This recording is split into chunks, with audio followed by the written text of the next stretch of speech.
Yan guys, meron nga pala ako ditong buzzer. Yan.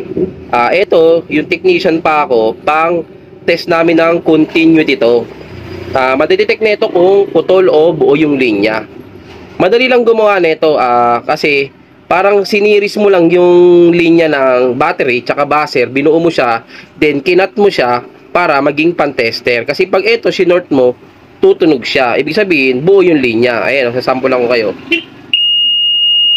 Ayan, kaya siya tumutunog kasi naka-series nga yung buzzer, may supply siya ng battery. Once na isang linya buo, tutunog siya. Ayan, bibigyan ko kayo ng sample. Yan, meron ako ditong on-off switch, 'di ba? Yung switch, 'di ba, alam naman natin na pag naka-off siya, cut yung line niya, then pag naka-on siya, buo na yung linya niya. Yan. Ngayon, ito yung magpapatunay na paano gumana tong aking tester na buzzer. Yan, lagay natin to sa kabilang line, sa dulo ng alligator clip.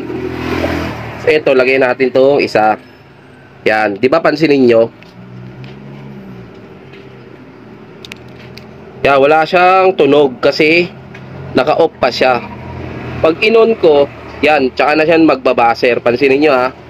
Yan, dalawang line niya. Yan.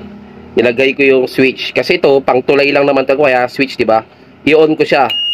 Pansin mo, diba? Tumunog. Ibig sabihin, buo linya niya. Yung switch gumagana at buo ang linya. Yan. Kaya ako ito in-explain para sa mga sunod na video ko, mag-gets nyo ibig sabihin ng SPDT na relay SPST. Tsaka yung normally close, normally open. Yan.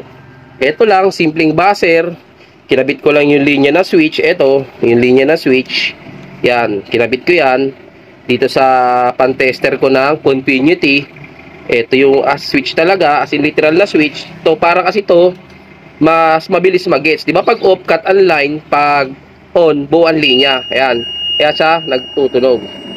Yan. Para sa mga susunod na content ko, mas madali nyo matutunan kung bakit normally open, normally close siya. Yan. Yan, salamat.